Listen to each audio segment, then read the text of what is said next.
Welcome to the Caregiving Podcast. I'm Inga. And I'm Julie. And long story short, we have Caregiving. We are two momtrepreneurs who have built an in-home care business from the ground up, guided every step of the way by God's care and fueled by agape love. Almost 14 years later, we felt called to create this podcast as a resource for families with caregiving needs. Whether you care for a family member or are looking for advice on professional caregiving, we want this to be a platform to support you. Each week, we will come to you with encouraging stories of families who have found the right balance for their loved ones, tips for how to care for them and you, and much more. We hope you continue to join us each week as we share in this exciting new journey together.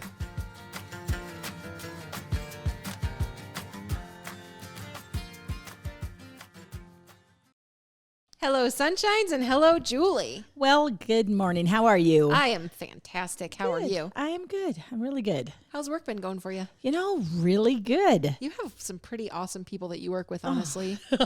Like the best. Or vice versa. Yeah. You know, I really love the fact that every day when I wake up, I'm happy to be able to go to work. I know. I mean, I've got some amazing projects that I'm personally working on to help with the greater good of the big projects we are working on. And it can be very challenging with so much going on. But, you know, the funny thing is I like to complain about it, but I'm pretty sure I'd never change it. Right. Yeah. Yeah. I wouldn't change it for anything. Yeah. I love what I do. And that's a great thing to wake up in the morning and be like, hey, I get to go hang out with these cool people today. Yeah. I love it. Good to know. Yes. All right. So Sammy Girl submitted another verse for us. Would you like to share it? I would like to. Let me grab my spectacles. Don't make a spectacle of yourself. No spectacles of self. John 1:5. The light shines in the darkness, and the darkness can never extinguish it. Oh. You know, what Sammy had said, she sent us several of these verses. And when she was at a women's retreat called Tres Dias, she said that of the list, those were the ones that spoke to her the most. Right. And so isn't that sweet? Yeah, I love it. I love it. Just shine. Always shine. And the thing is I kind of hope that that's what we do for people when they come to us to either work with us or to become a client of ours, is that we're just hopefully giving them a little bit of golden sunshine. Yes, I love that so much. Yeah. Yeah. Cool. Well, if you have a verse that you want to share with us, please send it to the caregivingpodcast@gmail.com. And again, we want to know why something is meaningful to you, but if you're just more comfortable sending the verse by itself, we'll take it apart and add our little touch to it. Again, you can send that to the caregivingpodcast@gmail.com. So, good news story. We double checked. We don't have the same story. Alyssa actually had shared something really cute with me about a proposal at the Paralympics in Tokyo. And I can't share the story because I can't pronounce the names. And so I don't want to do it an injustice. But anyway, it was really cute. So I came up with a different story, but you go ahead and go. Yes. Actually, speaking of the Paralympics, and I guess I wish I was had paid more attention to everything that was going on. But way back when I was a kid, there was a guy in our school named Todd Reish that was a superstar. Yes. He was as athletic as they'll ever come, and he ended up with the javelin, I believe it was. And then anyway, his son just is going to doing the Tokyo Paralympics. Wow. And he's representing Canada. Oh, that's so it's cool. really neat to be able to know somebody vicariously, right? Sure. And pay attention to those kinds of things. I'm pretty sure that Kevin has actually talked about that particular guy. Oh, yeah. Because Kevin threw the javelin as well. Oh, yeah. I didn't know that. Yeah. Huh. Kevin's kind of a sporty guy. Yeah. You would never know that. I mean, because sports. Yay, sports. My husband was incredibly athletic. Yes. And that's good because the girls got it from him. Yes. I was the cheerleader, the cheerleader. I took it very seriously. But athletics, not so much. I was not a cheerleader. I am not coordinated at all. So I guess I do thinky things maybe. Thinky. I'm not sure. Well, we're glad that we have you to do the thinky things because I don't like those either. Perfect. Yes. Well, you want to tell yours? Yes. Mine is more of a saying again. I kind of kind of went off rogue again. But this one is really cool. When a flashlight grows dim or quits working, do you just throw it away? Of course not. You change the batteries. When a person messes up or finds themselves in a dark place, do you cast them aside? Of course not. You need to help them change their batteries. Some need a AA, attention and affection. Some need a AAA, attention, affection, and acceptance. Some need a C battery, compassion. Some need a D, which is direction. And if they still don't seem to shine, simply sit with them quietly and share your light. Oh. So that comes together with Sammy's Bible verse as well. It absolutely just ties right into it, doesn't it? Yeah. Oh my gosh. Yeah. That's so cool. Well, I was looking and I came across this story about Stumpy. He is the golden Labrador who keeps on giving. So Stumpy, he was destined for a career as a guide dog, but sadly problems with a deformed leg meant that it wasn't to be for him. But Stumpy was able to find a new way to help others, and that is by giving blood. So this is a 9-year-old Labrador, and he has saved more than 100 canine lives since the age of 1 by donating blood for emergency transfusions. Yep. Stumpy has been crowned the United Kingdom's most prolific blood donor dog. He has a negative blood type, which is especially valuable because it allows his blood to be given to any dog. And the Stumpy's owner says, Stumpy obviously has no idea what he's doing it for, but if he did, I'm sure he would be very proud of himself. How cool is that? I would have never even known that that was a thing. Yeah. I knew today. Yeah. Today years old when I found 10 out years old, that dogs are blood donors as well. Yeah, very cool. Good job, Stumpy. Yay, Stumpy. That's awesome. All right, Julie. So today, the topic of the show, we wanted to talk about what people can expect from a home visit for home care. Yeah. So, of course, we'll talk through our process, but I would like to think that it's pretty standard of what people can expect. Yeah, I would think so. And so what you need to know about our home visits is when people call in and they're doing inquiries, or you can do it on the computer as well, we just get information, find out where people live, want to make sure that it's even accessible to us. And staffing wise is really a touchy thing right now. So we have to make sure that we're going to be able to help the person before we spend any extra time with them and waste their time because we simply can't help them. But if we can't help them, we will find other avenues. Is there another agency that might have a caregiver in your location? Or, sometimes it's all about the timing and availability of caregivers. It's a jigsaw puzzle. It's a jigsaw puzzle.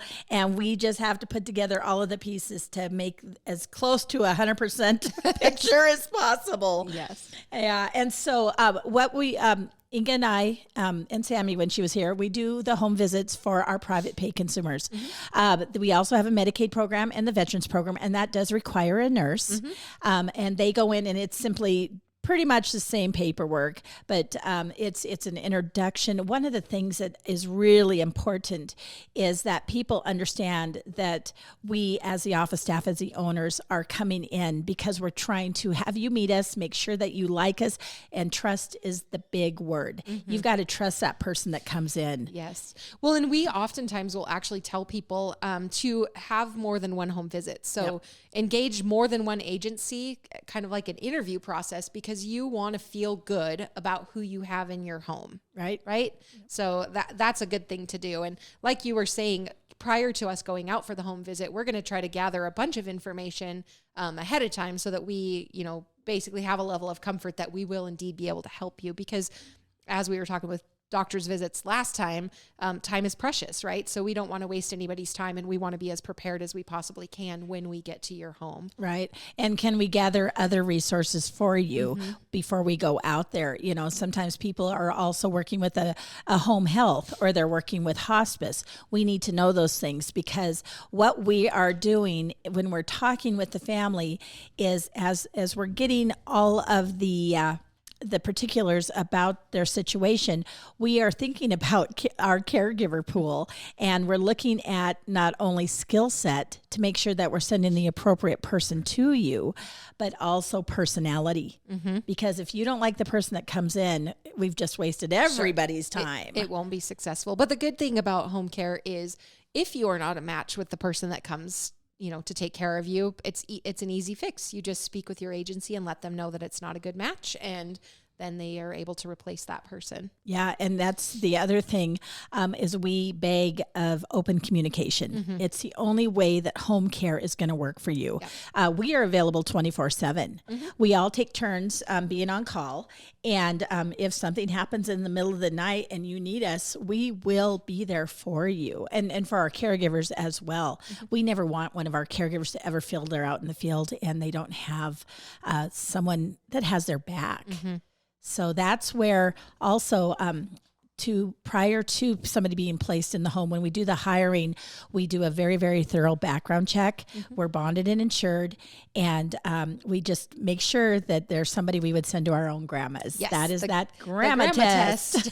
Yep. If you can't go take care of Grandma Patsy or Grandma Marion, then you don't get to work with us. That's right. That helps me sleep the best of anything that we do. Yeah. Just having that level of comfort is the best thing. Oh my gosh, you have to have that. There's enough riffraff out there. And so that's why we won't accept that. Right. Yep. So that is when we go do that home visit. We're instilling that into the people to know that they can trust us to allow a stranger to come in their home. It's not an easy thing. No, it can be very invasive. So we want to make it the least amount of invasion as we possibly can. Right. And, some people are super accepting and super open and welcoming to the idea. And then other people aren't as open to it. And so it's kind of navigating through all of that to get the person taken care of in their home. I just did a home visit last night that the family actually, they're not at a point that they have a tremendous need, but they're just trying to be proactive. And so the husband and wife, they took it upon themselves to reach out to an agency and say, hey, we want to establish this relationship. We're not exactly sure what you can do for us right now, but let's talk about it. And then we know we have you in place as our needs get greater. So that's like ideal. Oh my gosh. It doesn't happen that way a lot. I'll tell you what, when people actually do call us and just want the PPP, the prior proper planning, it's wonderful. And I actually tell them that. I'm just like, oh, thank you for calling ahead, because so many times we are actually called when there's a crisis and the family just is exhausted, or they just simply don't know what to do. They're not able to take care of the problems, and they just don't know how. Right. It's so, and in life, there's a lot of things you don't learn until you have to know them, right? And home care is one of those. Right. It's not something you just think about when you're strolling down the street. No, not at all. All right. Well, we'll get back on track. So essentially, someone's going to call us. We're going to talk. We're going to gather information. We're going to set up a home visit. We're going to verify, the address, make sure it's an area that we can serve. Sometimes, catastrophic events have taken place, and, in between calling to make that appointment, someone passes away. So we try to make sure that we always call before we head out the door and just confirm that everything is still a go. And then when we get to the home, we have this lovely packet of paperwork, and it seems really overwhelming, but it's not that bad. No. A lot of words, but it's not that bad. Right. So we kind of, I guess we just wanted to talk through what they can expect from us. I think we should just go through each one of the forms so that like you said, probably every agency has something similar to what we use. Right. And we have landed on a service agreement. We do not have a contract. Nobody is obligated to anything. Ultimately, the service agreement that we use really is just a piece of paper that says, yes, this person is indeed hiring us or asking us to be in their home. Yep. And, we talk about the rates and what it's going to cost. They sign off on that. They agree that they're not going to hire our caregivers privately. Pretty straightforward. And our policy has always been that you use us when, you need us when you need us, and when you don't, you don't. So again, there is no contract. You're not locked into anything. And the best victory for us is if someone needs home care, we come in, we help out, and they rehab to the point that they don't need home care anymore. That's a great ending. Yeah. Doesn't always happen that way. But the other thing about ours, with the service agreement, we're not actually locking into what the hours are going to be. That's a discussion to be had as we go through the assessment, and it's flexible. It's fluid. We're working with people. And so you can't put everything in this tidy little box, because things change, and we have to be able to move and ebb and flow with that. Right. And I do talk, when I do a home visit, I talk about flexibility because they may just want one person Mondays, Wednesdays, and Fridays, and that's all good and fine until the caregiver has a flat tire or a sick kid. So we talk about calling and asking if you want a sub, and we have different varieties of clients. You know, we have the clients that just see us once or twice a week, and so they're okay those other times. But we have other scenarios that if we're not with them, it could seriously be a very life or death situation. And so we have to make sure that everybody understands what's going on. A lot of the times we will have family members there. I've had situations where somebody's been on a speakerphone because they couldn't be, like be here at the meeting, but they wanted to ask questions and be part of the discussion. So you just have to roll with the flow and just go, and see how you can help this family. Prior to the home visit, we do ask, kind of get out your calendar and see what your needs are. And so knowing that nobody's around, you may need us 24/7, or that you've got some kids that are going to be able to be here and there, plug us in to those open holes. Right. So I do ask them to kind of think about that as we prior to us getting there, but then we work together to make it happen. Sure. Yep. Iron it out. Yeah. So we always present at the home visit a rate sheet, and we just talk about what our hourly rates are. There are different things that maybe will impact that if we're helping 2 clients versus just one in the home. Holidays, we do have a different rate for holidays, little things like that. But we do take that rate sheet and go through it with our consumers because we want them to be aware of everything that they may possibly be charged for. And we just want to be as upfront as possible. Oh yeah. Transparency. Yep. It's important if you are having a home visit that you make sure to ask if the agency has any minimums. For us, we have a 2-hour per shift minimum and 4 hours per week. I've heard varying degrees of that. I've heard 4 hours per day. I've heard 20 hours per week, but just make sure that you're asking and communicating with that agency and that what their requirements are work for your family. Yeah. So then we also, I guess one of the biggest tools that I like during the home visit is actually the assessment and care plan. And it literally just walks through, certain levels of things that someone might need help with, all the way from, cooking and meal preparation, all the way up to maybe somebody is bedbound and they need assistance with all of the ADLs. It breaks it down. We talk about care goals. We talk about proposed schedules. Through this assessment, we look at medical conditions. We talk about things like hearing and speech and vision. Does this person have a hearing aid? Do we need to be paying attention for that? Do they have glasses? And if we come in and they're not wearing their glasses, do we need to remind them? Do we need to clean their glasses for them? Little things like that. Sometimes we get into situations where we're dealing with mental or behaviors or cognitive issues. So we try to talk about that during the home visit. Of course, being appropriate.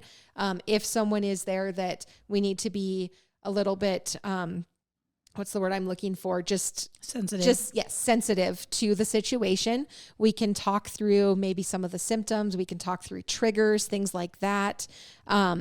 We talk about toileting. A lot of times we're helping people in their homes because they're having issues with toileting, or maybe there's some incontinence, or they just need help on and off of the toilet. So we can talk about those things. Medications. Some families, they're managing all of their own meds. Some of them, we are there to help give medication reminders, remind them when they need to call and get that prescription refilled, just things like that. Let's see what else. We look at ambulation and transfers, positioning, those types of things. If someone's using a cane, a walker, a wheelchair, maybe a combination of all of those things, maybe nothing at all. Maybe they have a lift chair and they can get up and get in and out on their own. Maybe they need help, just a hand to stand up out of their recliner. So we talk about those things. Let's see what else. We talk, bathroom things, bathing, grooming, dressing. Again, a lot of the people that we're with, maybe we're just there for a standby assist, or we're just there to be in the home. They don't necessarily need, hands-on assistance with that bathing, but they want the comfort of knowing that someone is there in case they get into trouble. If they have a slip or a fall, or if they're just unable to, lift their leg up to be able to get out of the tub, it's just comforting and reassuring to know that someone is there for you.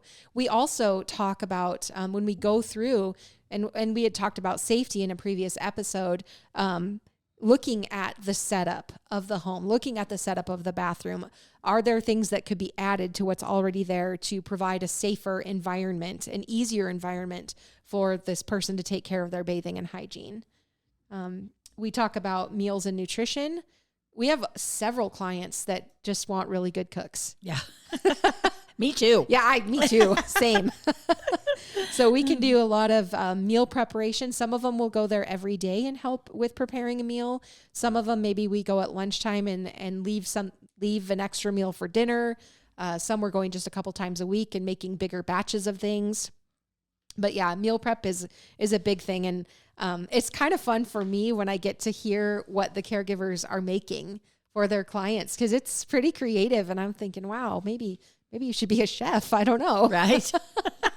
Yeah. So we talk about that during the assessment. We'll also talk about driving if there are needs, getting to and from appointments. Maybe that's doctor's appointments. Maybe we need to be doing grocery shopping.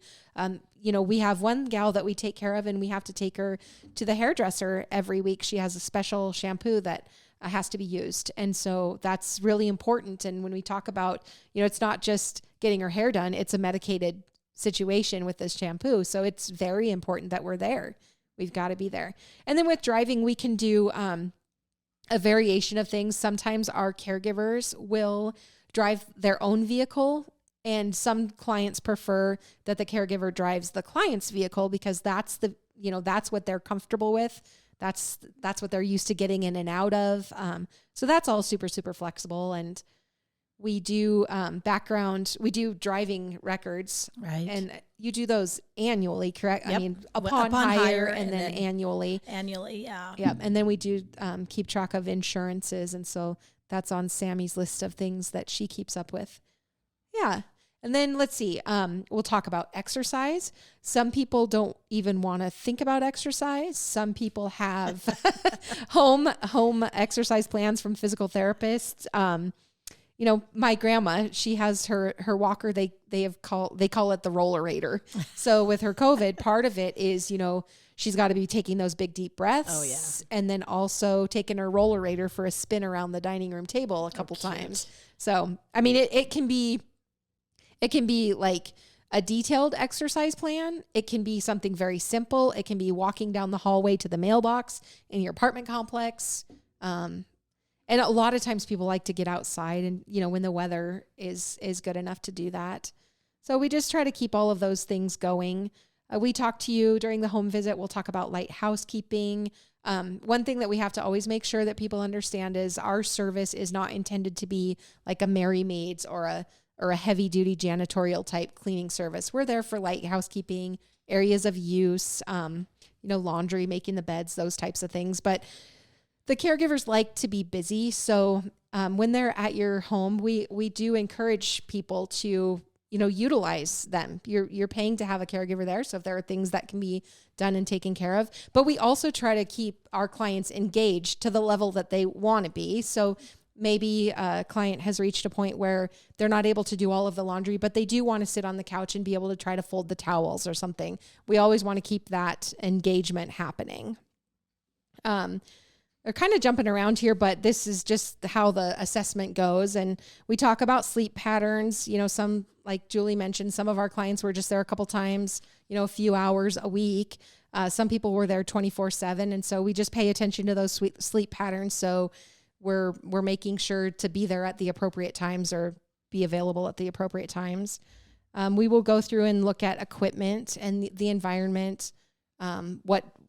What equipment is the person using? Are they using a walker? Are they using a wheelchair? Are there lifts involved? Anything like that, just so that, when we're assigning our caregivers, we know to assign the proper skill set, right?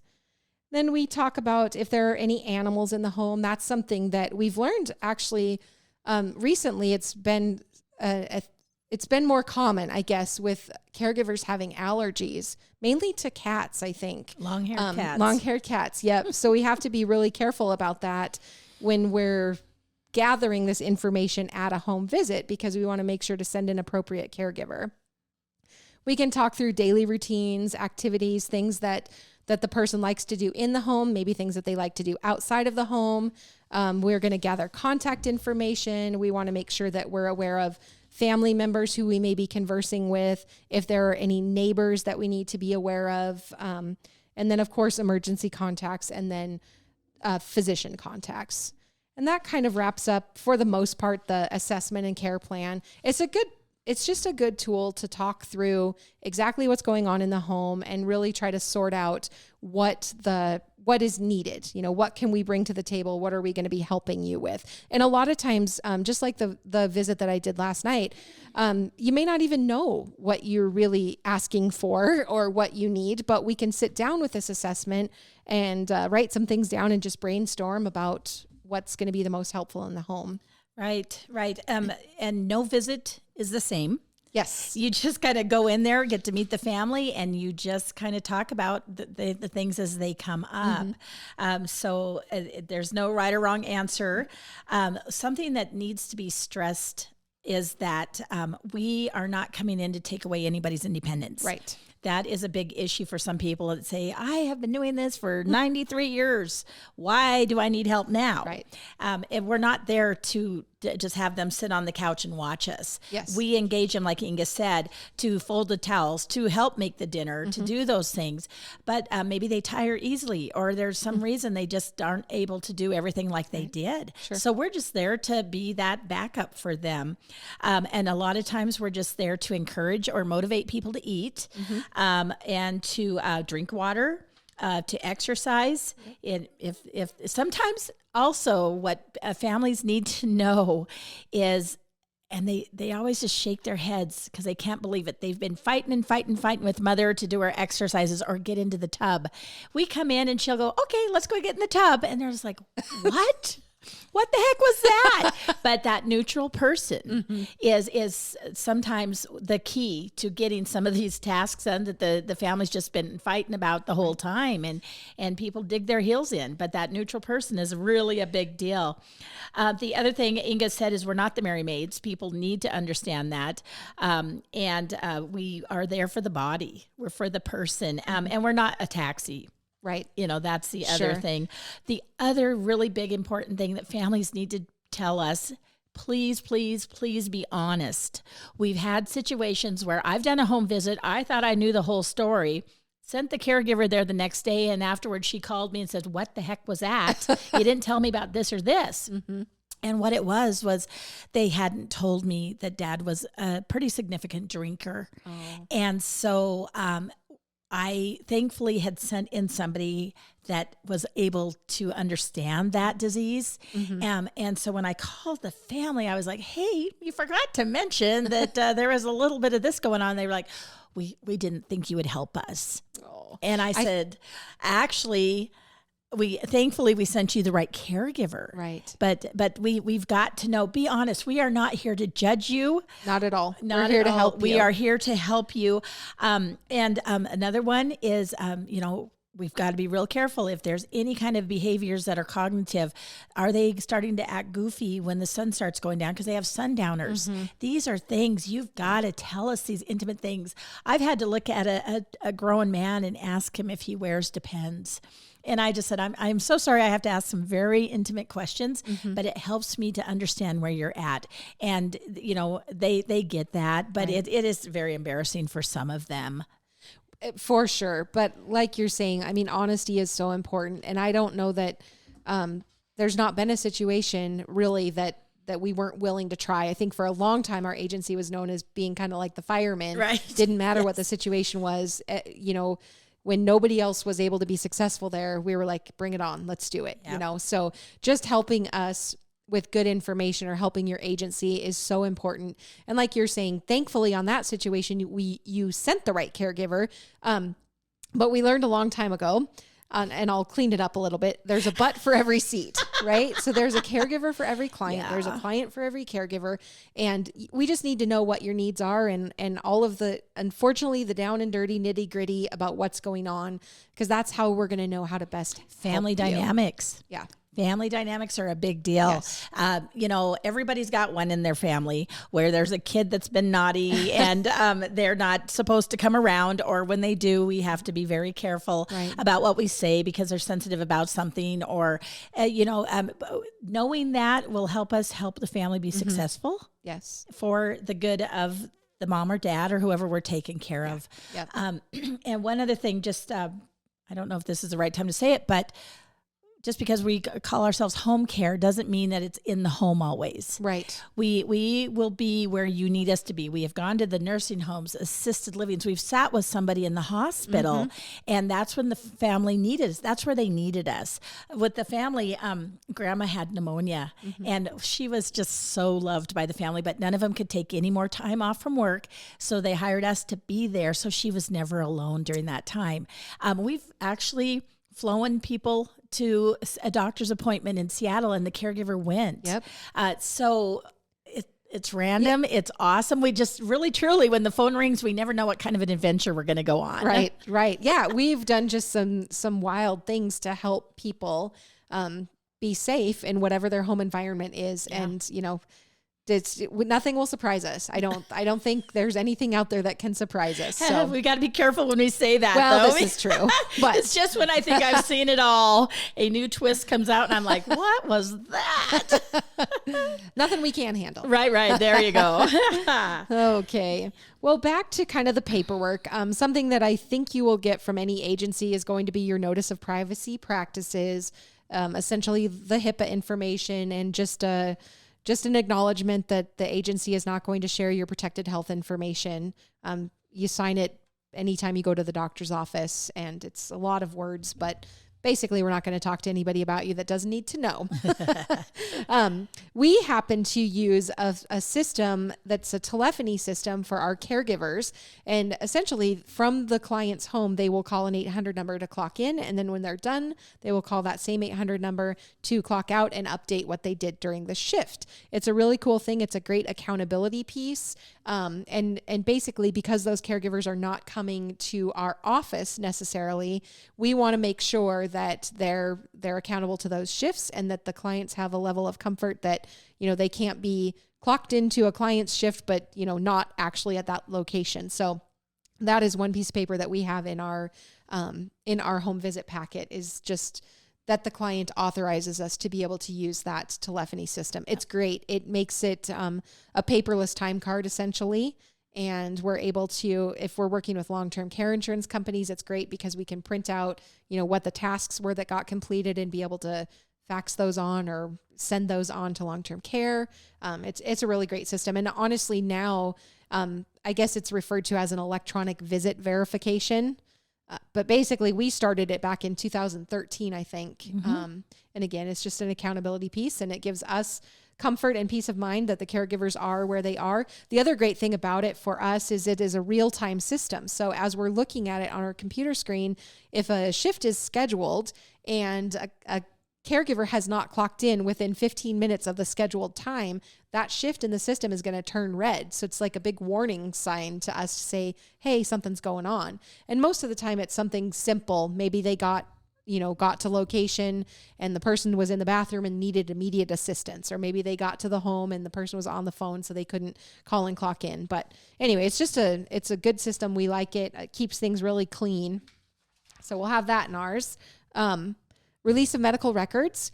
This is not really applicable to every single family that we meet with, but it is applicable to a lot, especially if we're going to doctor's visits or, have a reason to be, maybe there's a home health company that's in there as well, and we need to be sharing information.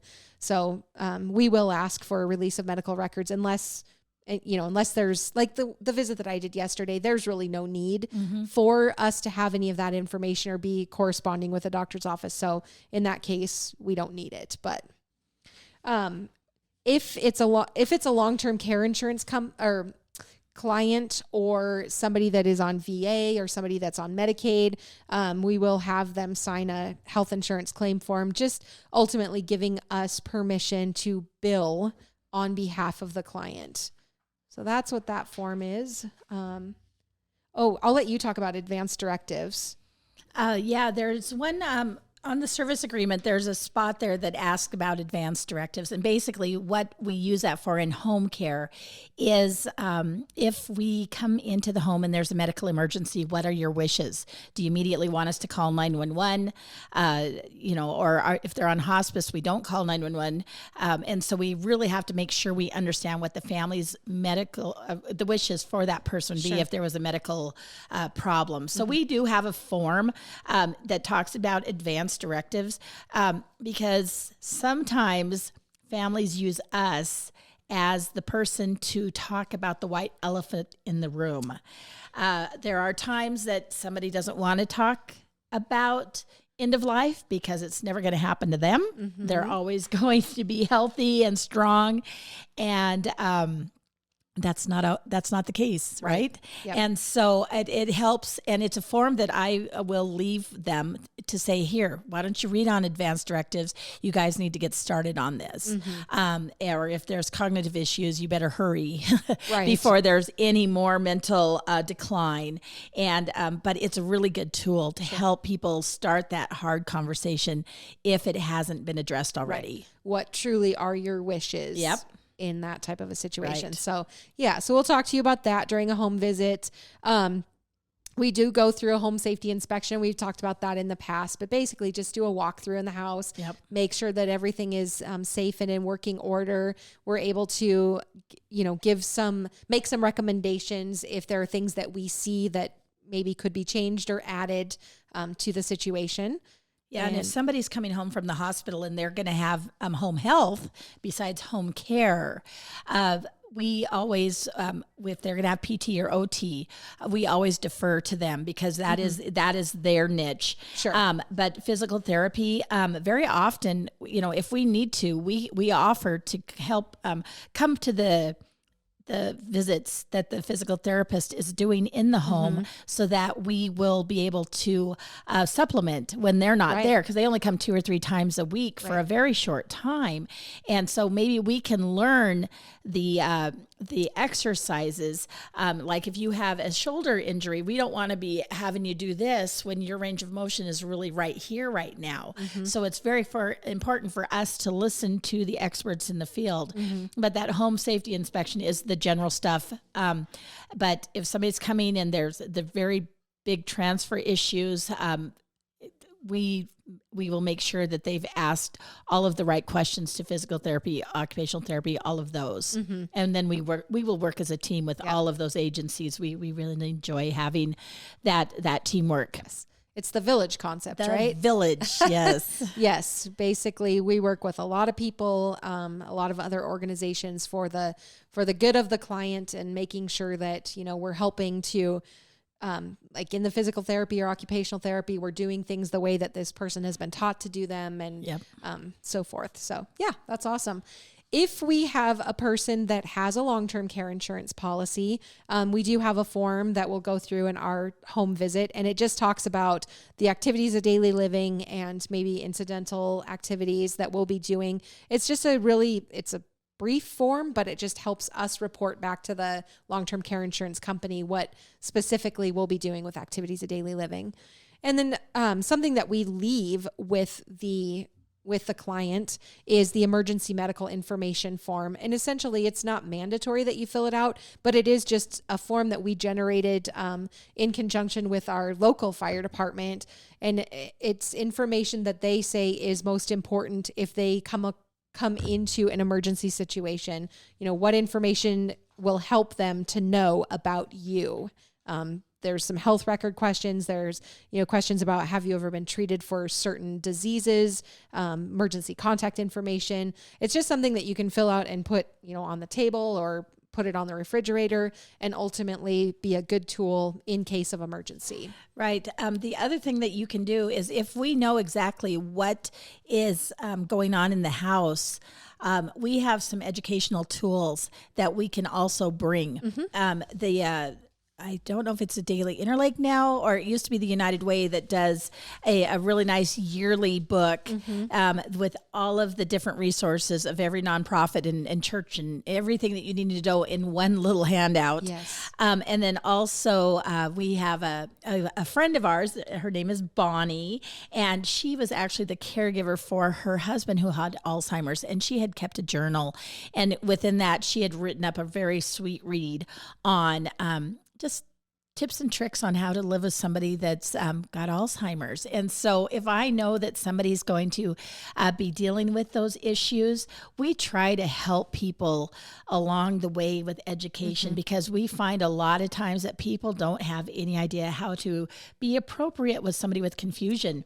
You know, you don't make them come into your world, you go into theirs. Yep. And so if we have that information, we'll make sure that we bring you stuff, handouts from the Alzheimer's Association, Parkinson's, MS. You know, we've dealt with a lot of different diseases. Right. Yeah, I love that you say that, because as with everything, it's super flexible and it's very individual. So every care plan is individual to the client's situation. So like you're saying, if we know that there's a disease that's happening or something that we can provide a little bit of extra education on, we're going to do that. And when we get into the home visit scenario, if we can provide resources for you. So again, we always just go to these examples. So I'm at this home visit yesterday, and part of the concern for them is meal preparation. Well, we start talking about Meals on Wheels, and that for them was like ideal for what they need. So we're going to try to point you in the right direction to get the right service and work together with other agencies to cover your specific need. Oh, that's awesome. I'm glad that we know our community as well as we do, to be able to share that information. Yeah. It's really important. The other thing, please let us know if you haven't yet told mom and dad that we're coming, or that you haven't yet had the conversation with them because it's going to be uncomfortable, let us be aware of any kind of family stuff that's going on, because we've walked into some bees nests before. And so, but knowing that, we're not scared of nothing. Right. I mean, it honestly, is just good to know if you know, sometimes we'll go to situations and they'll say, now mom and dad they don't want to they don't want to think that they're having to pay for this. So we're going to do that side of it at a different time, and just communicate with us, because we can change things around to make it a successful home visit. Yeah. We just have to know. Yeah. Just please let us know. Yeah. Cause it can get tricky, but if we go in there knowing that, finances is a hot topic, or, we don't talk about mother's dementia, she doesn't know she has dementia. Right. Okay. Then we won't do that. Right. We just have to be very gentle about what we're talking about and go from there.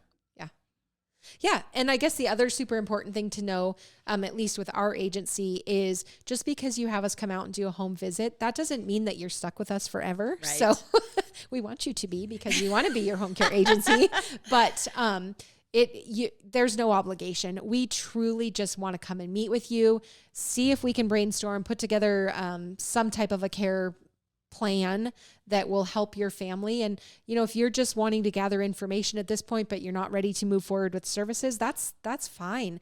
We want to be a resource. Education is so important. And if we can help you in the beginning, it makes things easier in the end. Yeah. The other thing, I just keep thinking of things. I thought this was going to be a really quick education today, but actually, we have helped people for a couple of weeks get through whatever whatever challenge it was. Then they didn't need us for several months down the road, but then they had another decline or another case of pneumonia or whatever. And they called us. We just update the information. We find out where are they at with their health now. What do we need to know? What are the changes? And if we have to update the paperwork, we do that real quick. But we're in your back pocket all the time. Yeah. How cool is that to have your Paga in your back pocket? It's awesome. It's great. Yeah. It's kind of a safety net. Yeah. Yep. I think that was all of the boring pieces of paper that we go through. Then we're going to leave you with this nice little folder that has, contact information, telephone number, email addresses, how you can look at our website, And it's a nice little way to store all of your information. Yep. Keep everything nice and tidy.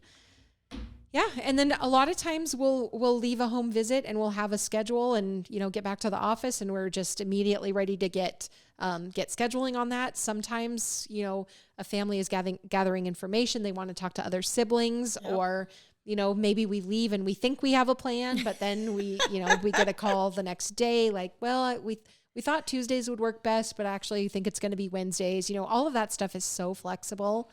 Yeah, it's really very funny because when I was first learning staffing, one of the questions that I had as an interview actually was, they said, how do you feel at the end of the day if you don't have that perfect little present, the box with the bow, but you still have to leave, but you don't have that all put together? And they're just like, because in staffing, you don't. You don't always have that perfect little project done at 5 and then you start again at 8. That's not how this world works. We're not selling tacos or T-shirts here. Right. Nope. We're here for the people and whatever their specific needs are. Yes. And that's been an evolution for me because when I first started this business with you, Julie, I was more of the tidy little box and the bow at the end of the day, and everything had to be organized and nothing could be left undone. And then, about a year of a stomach ache every day because I was like, oh my God, there's an open shift 3 weeks from now. I've since gotten over that. I've become way more flexible. Oh, she's so loosey-goosey now. I can leave something on my desk knowing that I just have to pick it up in the morning. Yeah. And my life has gotten a lot better. Yeah. Well, also to be a caregiver in home care, you're not going to a facility and right. Your set schedule. Right. It's very flexible. It takes a very, very special person to be a caregiver in home care. Really, truly. Yeah, we're so thankful and blessed to have the ones we do. Absolutely. And we're always looking for more. So if you know of anybody that wants to help with, what do we call it? God's work, our hands. Yes. We're always looking for quality people to go out and bless others. Yep. Absolutely. Come see us. Yep. That's right. All right. Any last words on the home visit, or did we made it through? I think we did it. Coolio. Yeah. All right. So we're to the grandma sayings. Yeah, so one of our clients' daughters said that mother said, becoming a grandmother is wonderful. One moment you're a mother, the next you're all wise and prehistoric. So yes, take it all with humor. That's awesome. I think being a grandmother is going to be the best thing. That's what I've heard. Yeah. Oh, actually, my dad did that to me one time when I had a new baby, and he was holding her and jostling her, and then she promptly pooped her pants. And he said, "This is the best part of being about a grandpa." And he turned around and just handed her right back. I was, thanks a lot. Thanks, Grandpa.